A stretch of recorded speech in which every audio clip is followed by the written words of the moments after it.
This is Chief Obidike Ajuruchukwu on behalf of BlackTVOnline.com here in Washington, D.C. with a special guest. Most people outside of Nigeria know him but do not know him. Today we have an opportunity to meet the one man who came in second during the presidential election in Nigeria, His Excellency, and he is entitled by that because he was once the president of Nigeria, His Excellency General Muhammadu Buhari. Welcome, sir. Thank you very much. God bless you, sir. And thank you very much for coming to Black TV Online. It's a pleasure. Thank you very much. Sir, the world has finally want to meet who you are. Normally we would go through a litmus test of your CV and tell them who you are, where you were born and all that.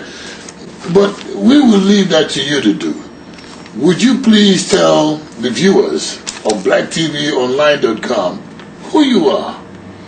Well, as you said very briefly, I was born in Daura in Katsina State, 17th December 1942. I did my primary school there.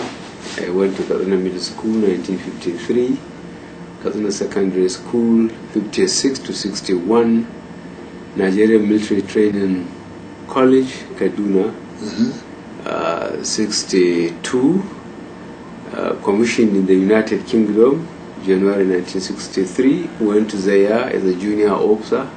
I went through all the appointments of command and staff in the military, from second lieutenant to a major general.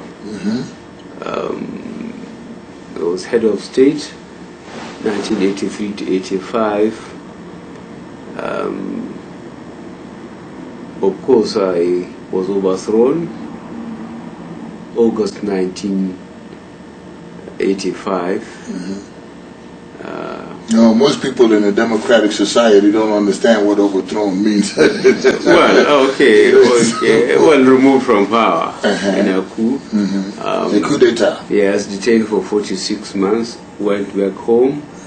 2002, I decided to join partisan politics. My party, the All Nigerian People's Party, gave me the ticket and contested and lost after 2 years court action in Nigeria, and Supreme Court decided Chief Obasanjo still remains the president. That was July this year. So I am now here in Washington, where I came for a book launch, and I'm returning tomorrow back to Nigeria. Most people have speculated that you are going to be a candidate for president of Nigeria come 2007. Are you now a candidate? Will you tell Nigerians abroad that you are now an actual, without a doubt, a candidate for the presidency of the Federal Republic of Nigeria? At the moment, I'm an aspirant. My party has to nominate me, and my party has a program in place very recently released.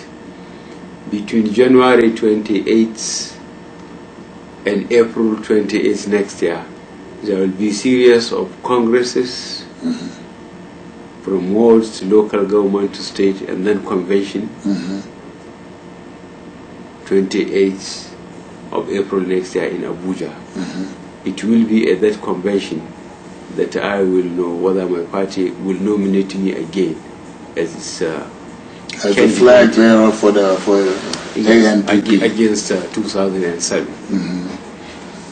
Your Excellency, during your tenure as president, there are some things that you did, and I would like to just, if you don't want to, you don't have to answer. Decree number 4. Yes. That, in a sense, said that press people should not be criticizing government. Has there been a change of mind in that regard? Yeah, but you know, I operated under a military system. This is a more democratic system. Yes. So that question has been answered by the system under which I'm looking for leadership now. That is interesting. We have what we call quick questions. Yes. And this quick question just allows for you to answer the question any way that you want to. Freedom of the press. Well, I have answered that question surprisingly. We are under a democratic system. The Constitution guarantees the freedom of expression, whether verbally or through electronics or print. So I cannot change the Constitution on my own. And since I have accepted to go through the system, the question of guaranteeing freedom of the press does not even arise. ANPP, your political party. Tell us about this ANPP. Well, it's one of the 30 registered parties in Nigeria by the Independent Electoral Commission, which has been constitutionally in place by the way that it has to register all political associations that qualified a certain criteria into political parties, organize elections, run the elections, and declare results. Well, the ANPP, other than the main party, which is the PDP, is the only party that has 7 state governments. It has at least 49 members of the National Assembly, senators and House of Representatives, and form the minority leadership in a number of states, in spite of the type of election we had. So ANPP came in second to PDP. Yes. But did very well. They would have done even better if the election were free and fair. I'm not even going to go into the other questions because I think it's the compatibility between Islam and democracy. For most people, His Excellency have rendered information on that, and if you want to see it, you can just simply download it on Black TV Online so that you can see his position on compatibility between Islam and democracy. He made a presentation yesterday at the Brookings Institute in Washington, D.C. So anybody who is interested in seeing it, they can just download it and see that. So we'll leave that subject to those people who want to really see it. And who are interested, let them go down and download it on blacktvonline.com. That's right. Let me ask you about Orji Uzor-Kalu. What is your thoughts? Well, I think he's an independent-minded young man. He is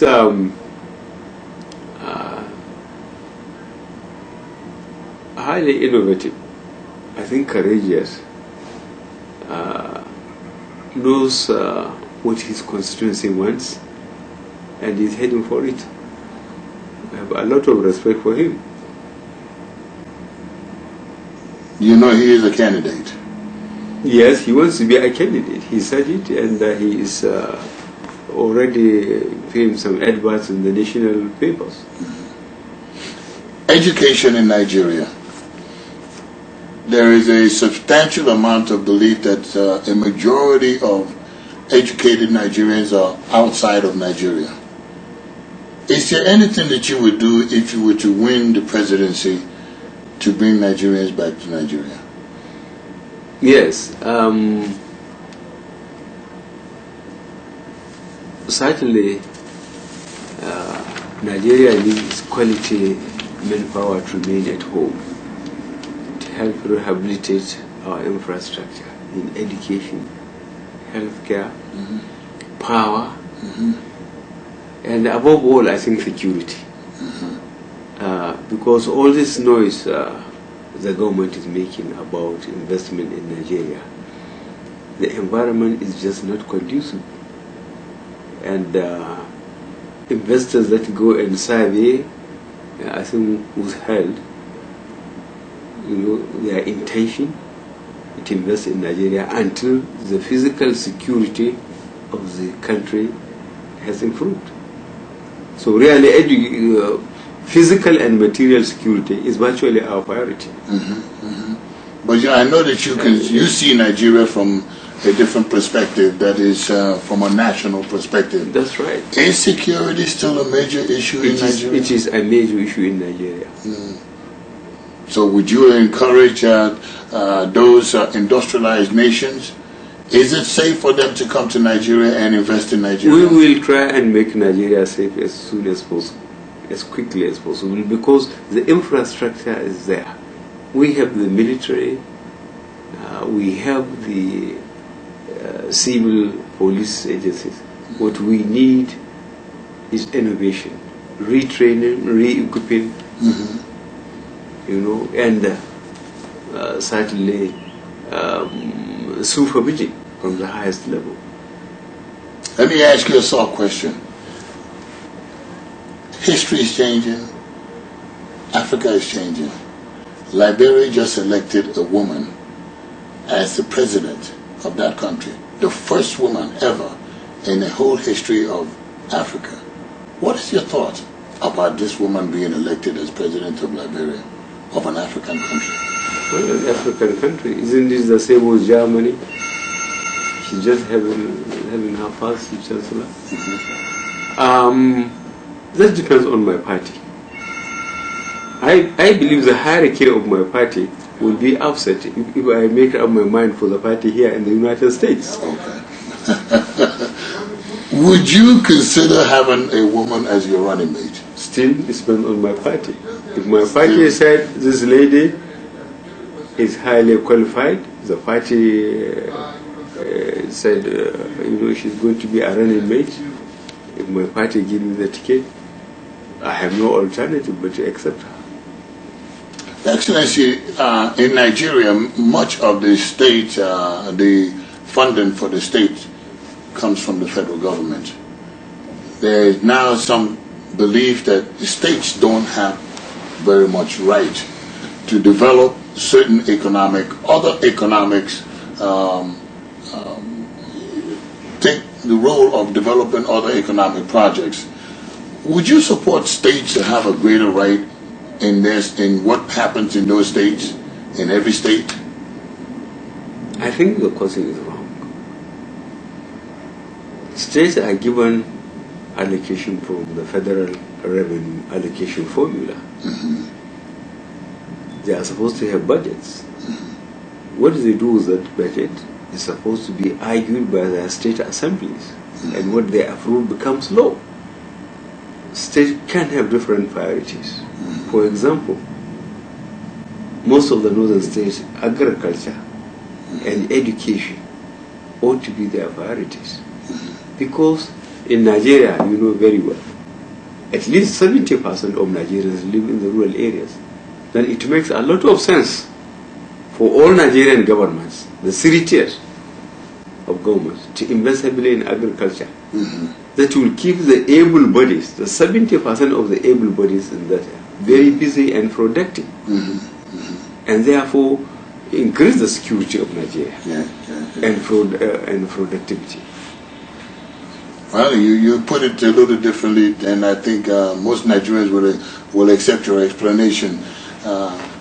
In some circles in the Nigerian community here, they believe that there are other ways of developing their agriculture.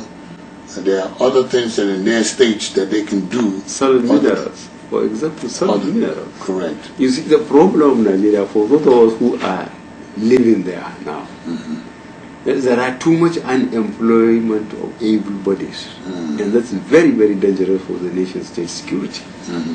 And agriculture is the quickest way to provide employment for those able bodies. Then you go to industries, improve power supply, and of course security, to make it possible for Nigerians to work 24 hours a day in shifts and so on. We believe that is very clear.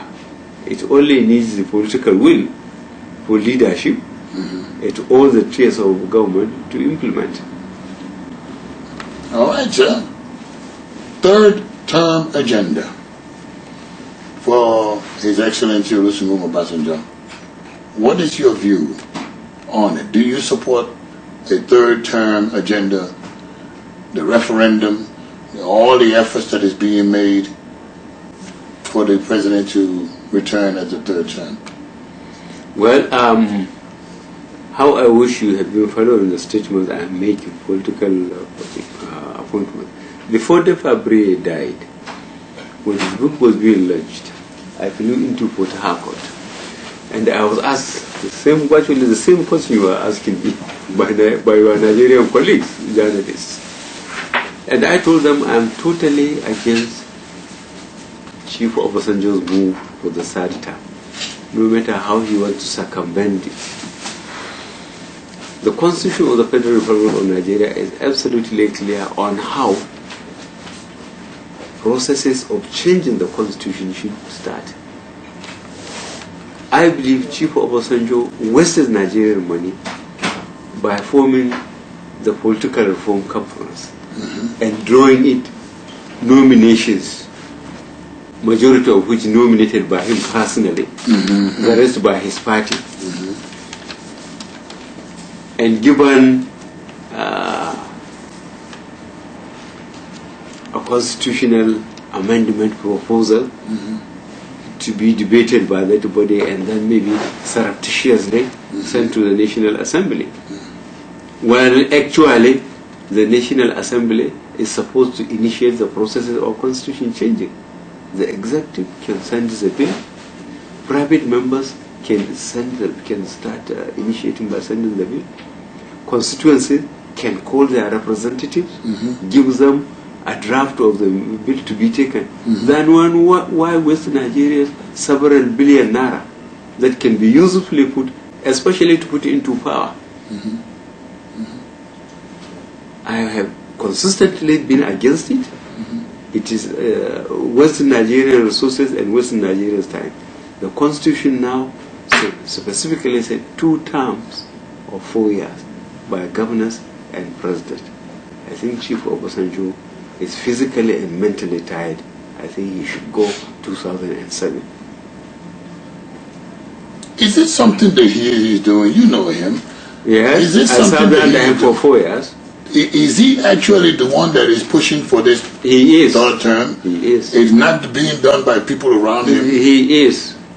He wants a third Let term. him come out and deny it now. Let him come out and say, Nigerians, people around me are pressurizing me to ask for the third term, to change the constitution.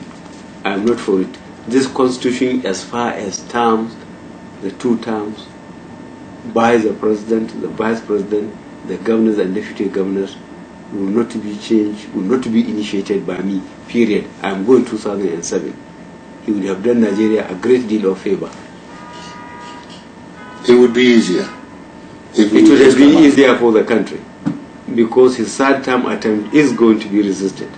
Majority of Nigerians don't like it. They don't like it. The MDD and the MRD group have formed a merger. They would like to now really push this against PDP. Is this an inside fight that is going on? Yes, it is an inside fight. There are factions of PDP. So it's hardly my business what they are doing. You have to excuse me, but that's an interesting word.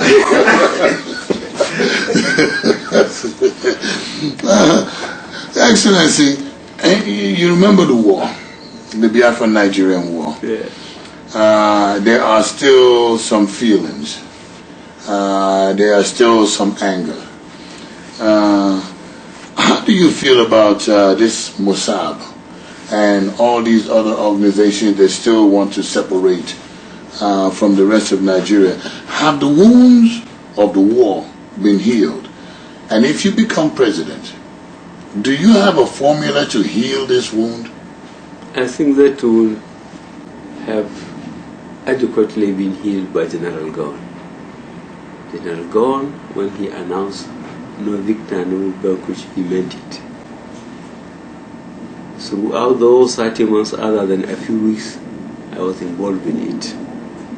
From the northern border to Afekpo, where we linked with the Side Marine Commando, after which I formed a brigade in Makadi. I know Gowon is a man of conscience. He virtually did whatever Asika wants him to do to heal the wounds of the war. I think people demanding for membership of MASOB is mostly the post-Civil War generation. They didn't know what happened. They didn't experience it. They just read about it or heard about it. So one can excuse the exuberance of the youth. In the 2007 election that is coming up, there are some 3.5 or 3.4, depending on whose number you listen to, million Nigerians outside of Nigeria in diaspora. Would you support them having the right to vote in the presidential election of 2007? I will support it, but with a big caveat. Our biggest problem in Nigeria is free and fair election. If Nigeria cannot, up to today, organize free and fair election inside the country, I have my doubts if it has the capacity or the integrity to allow Nigerians outside to vote. I have my doubts. This government hasn't got the integrity to organize free and fair election. It hasn't done it since it came into power in 1999. Just a week ago, there was a by-election in Imo State for a senatorial district. I hope you will get in touch with people back home and find out what transpired. We will. Please do. We will. We will indeed find out what took place. Please do. At that senatorial election. Nigerians in diaspora are raising a red flag. They want to be involved. Well, they know what it is by living in a country where the system works. They know Nigeria has the resources, both human and material. Look, if Ghana can organize the elections, if Niger of about 8 million voters can organize the election, if India, that has more religions, more cultures, more ethnicity than Nigeria, with 600 million voters, can organize the election, it is a disgrace Nigeria cannot organize free and fair election. It's a disgrace. And I am sorry I'm part of it, but I said I have no other country than Nigeria. I will still remain in Nigeria and try and solve the situation. Is Nigeria a wonderful country? Is it a wonderful country? Yes, it is. By any standard. Nigeria is a bunch of contradictions.